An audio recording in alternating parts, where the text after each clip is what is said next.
Hello students. So this lecture is for BE 7 SEM Computer Science and Engineering branch having a subject of e-commerce and IT strategies. Okay. So in the previous class we have studied about what is the introduction of LAN, WAN and WAN, what are the different type of network we have seen in computer network to connect from one computer to another computer, what kind of networking is used. Okay, so today's lecture is all about introduction to DNS system. DNS can be called as domain name system. Okay, तो domain name system आप लोग इसके पहले भी computer network में पढ़ चुके हैं. तो डोमेन नेम सिस्टम होता क्या है, चलिए आज उसके बारे में देखते हैं. The purpose of naming this is address are used to locate object. Suppose हम एक एग्जांपल लेते हैं, जैसे www.yahoo.com. ओके, तो that www it is a world wide web. Okay, sorry. तो जो एड्रेसेस हैं उसको यूज़ करते हैं ऑब्जेक्ट्स लोकेट करने के लिए, क्योंकि हम आईपी एड्रेस ज़रूरी नहीं हर चीज़ का याद कर सके. आईपी एड्रेस क्या होता है, आप ऊपर टॉप में अगर गूगल या कुछ भी लिख रहे हो तो टॉप में 101 या 107 dot something something dot something ऐसे करके आता है, that is called IP address. Okay, तो नेम्स ज़्यादा इजी है हमको नंबर्स के कंपैरिजन में करके इसको नेमिंग के लिए हमने यूज़ किया. We would like to get the address और other objects using a name. हम किसी भी चीज़ को एड्रेस करने के लिए, ऑब्जेक्ट कोई भी चीज़ जानने के लिए नेम को ज़्यादा प्रेफर करते हैं. तो जो डीएनएस है वो प्रोवाइड करता है mapping from names to resources to several types, है ना. जैसे google.com पे जाना है तो उसके जितने फीचर्स हैं हम उस पर यूज़ कर सकते हैं. याहू के जितने फीचर्स हैं दैट इज़ अलग डोमेन नेम सर्विस, हम उस पर जितने फीचर्स हैं हम वो यूज़ कर सकते हैं.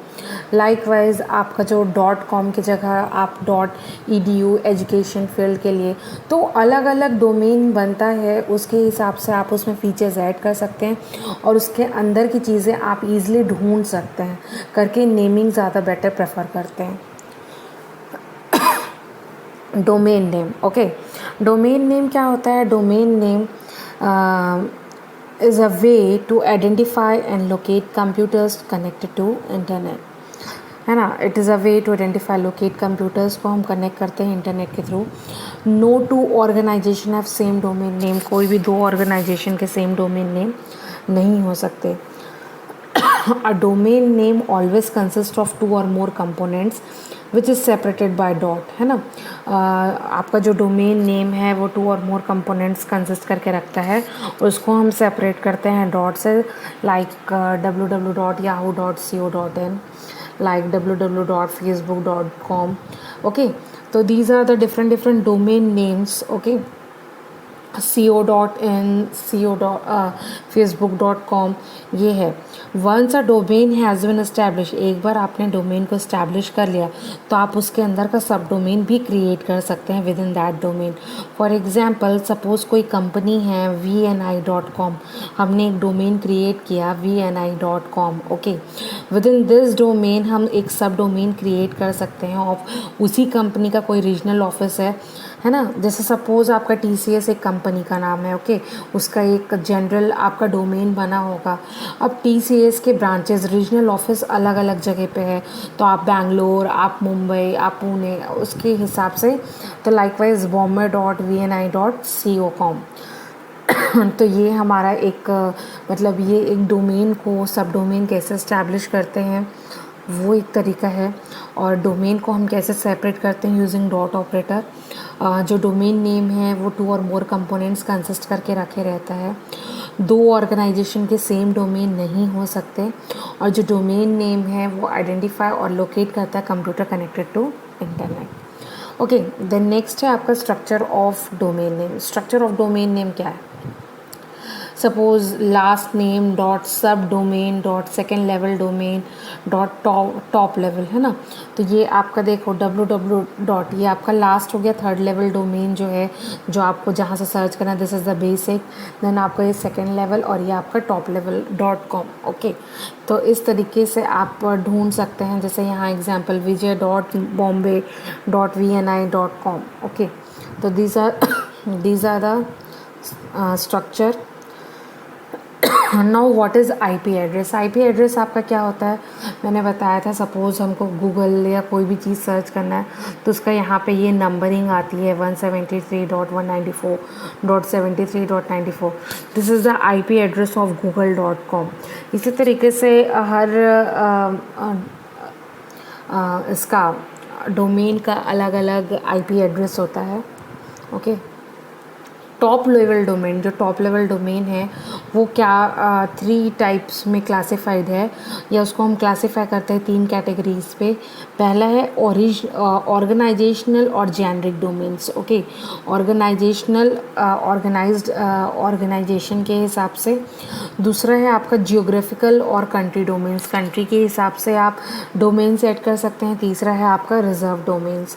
ओके, जो आपका टॉप लेवल डोमेन्स है वो 3 चीज़ में क्लासिफाइड है। पहला है आपका ऑर्गेनाइजेशनल और जेनरिक डोमेन्स, दूसरा है जियोग्राफिकल और कंट्री डोमेन्स, और तीसरा है आपका रिवर्स डोमेन्स। ओके, तो ऑर्गेनाइजेशनल और जेनरिक डोमेन्स क्या कंटेन करके रख सकता है। It consist of 3 character codes which indicate the primary function of organisation. Okay, ये जो है वो 3 कैरेक्टर कोड जनरेट करके रखता है, कंसिस्ट करके रखता है, जो primary organisation, primary function of organisation या उसके जेनरिक बिहेवियर को डिफ़ाइन करता है। जैसे हम मोस्ट कॉमनली यूज़ जो हम करते हैं वो है .com, commercial organisation. Okay, .com it is a commercial organisation. Suppose example yahoo.com, है ना, ये आपका क्या यूज़ होता है, कमर्शियल ऑर्गेनाइजेशन के लिए। .net that is for networking organisation, जैसे www.zz.net, ये आपके नेटवर्किंग ऑर्गेनाइजेशन के लिए .net यूज़ होता है। .gov ये गवर्नमेंट ऑर्गेनाइजेशन के लिए यूज़ होता है, तो जैसे www.newjersey.government। ओके, देन आपका है edu फॉर एजुकेशनल ऑर्गेनाइजेशन, है ना। तो यहाँ पे एग्जांपल देख लो, www.uducausc.edu, then org, then non commercial organisation. .com commercial के लिए है, org नॉन कमर्शियल के लिए है, eklavya.org। then MIL that is for military organization। okay, then INT that is for international organization। तो आपका टॉप लेवल डोमेन है वो 3 तरीके से क्लासिफाइड होता है। एक है आपका जेनरिक डोमेन्स, दूसरा है आपका कंट्री डोमेन्स, और तीसरा है आपका रिवर्स डोमेन्स। तो आपका ऑर्गेनाइजेशनल या जेनरिक डोमेन्स जो है वो क्या कंसिस्ट करके रखता है, 3 character code. It consist of 3 character code which indicates the primary function of the organisation. ये 3 कैरेक्टर कोड कंटेन करके रखा है, जो प्राइमरी फंक्शन रहता है ऑर्गेनाइजेशन का उसके बारे पे आपको बताता है। .com commercial organisation, .net networking organisation, .gov government organisation, .edu educational organisation, .org non commercial organisation, .mil military organisation, and .ent that is for international organisation. Okay, then आपका है कंट्री डोमेन्स। कंट्री डोमेन्स क्या होता है, it consist of 2 characters. Okay, ये 2 character consist करता है which represent different countries और regions all around the world.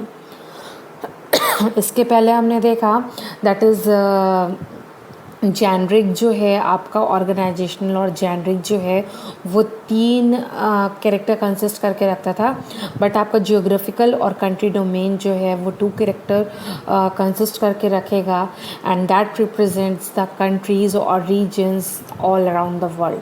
These code has been standardized for international standard organization, ISO के लिए स्टैंडर्डाइज किया हुआ है। For example .in that is for India, .jp Japan, okay, .US United States, .FR France, .IT Italy, .CN China, .AU Australia. तो ये आपके क्या है, जोग्राफिकल और कंट्री डोमेन्स हैं। .IN मतलब इंडिया को रिप्रेजेंट करेगा।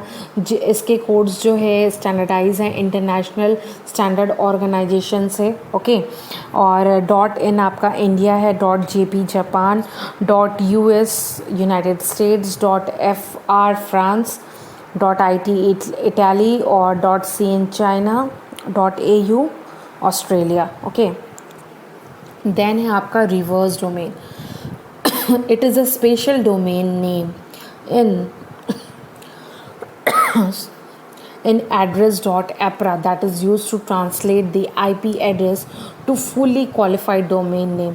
मतलब आपका जो IP एड्रेस को ट्रांसलेट करता है fully qualified domain name। Suppose for example 1.4.220.134 1.4.220.134 in address.apra will return sunc.sunset.wlv. Here 1.4.220.134 is the IP address that is mapped to its name this at UK with the help of address.arpa domain। Okay, तो reverse है, ये क्या करता है, translate करता है using IP address to fully qualified domain name के लिए। ओके, तो that is a reverse domain. तो आपका फाइनली ये समझ में आया, जो आपका टॉप लेवल है 3 टाइप के कैरेक्टराइज हुआ है। पहला है आपका ऑर्गेनाइजेशनल लेवल या जेनरिक, जिस पे आप बिहेवियर के हिसाब से 3 कोड यूज़ करते हैं। देन आपका कंट्री है, देन कंट्री और जियोग्राफिक है, जो आपके 2 लेटर्स कंसिस्ट करके रखता है, कैरेक्टर्स जो है, और वो इंडिया को मतलब इंडियन स्टैंडर्ड ऑर्गेनाइजेशन से स्टैंडर्डाइज्ड है, और वो आपके कंट्रीज़ को रिप्रेजेंट करता है, .in इंडिया लाइकवाइज। और ये आपका रिवर्स डोमेन है, जो आपके IP एड्रेस से ट्रांसलेट करता है डोमेन नेम पे। ओके, देन आपका है domain name system. Each domain name has a corresponding IP address. Her domain name का एक करस्पॉन्डिंग IP एड्रेस होता है। तो when the user types a domain name in the address bar, कोई भी आपका यूज़र अगर डोमेन नेम टाइप करता है एड्रेस बार पे, the corresponding IP address is supplied. तो IP एड्रेस सप्लाइड होता है। Such a translation is possible with the help of DNS that is domain name system. तो DNS के through हम possible हो पाता है, जो भी आप डोमेन नेम एड्रेस बार पे लिखते हैं उसकी IP एड्रेस सप्लाइड होती है। तो इसका डेफिनेशन पे जाएंगे तो आपका क्या होता है, domain name system it is a collection of database that contains information about domain names and their corresponding IP address. तो अगर हम डोमेन नेम सिस्टम को डिफ़ाइन करेंगे तो it is a collection of database, ठीक है, कलेक्शन ऑफ डेटाबेस है that contains information. किसका इन्फॉर्मेशन कंटेन करके रखेगा, domain name as well as their corresponding IP address का।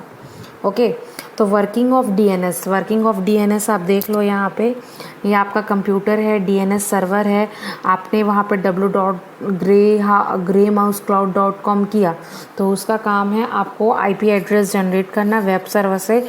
आप HTTP रिक्वेस्ट दे रहे हैं और आज HTTP आपको रिस्पॉन्स कर रहा है।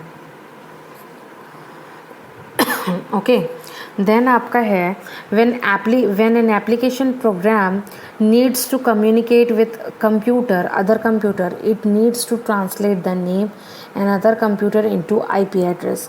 The application program that requests the service that become a client of DNS। मतलब किसी एक को कम्युनिकेट करना है अदर कंप्यूटर के साथ, तो उसको इट नीड्स टू ट्रांसलेट करेगा name and the IP address बताएगा। तो जो application program that request the service, जो आप रिक्वेस्ट करोगे उसको आप क्लाइंट ऑफ DNS है ना, और ये क्या करता है, it send request to DNS server. DNS server यहाँ पे आप देख लें, ये आप यहाँ पे रिक्वेस्ट जनरेट किए तो वो क्या है, डीएनएस सर्वर से क्या होता है, रिक्वेस्ट जनरेट करता है ना, it send request to DNS server, और जो server looks upon the name and returns the correct IP address. तो सर्वर क्या करता है, लुक करेगा और रिटर्न करेगा आईपी एड्रेस को।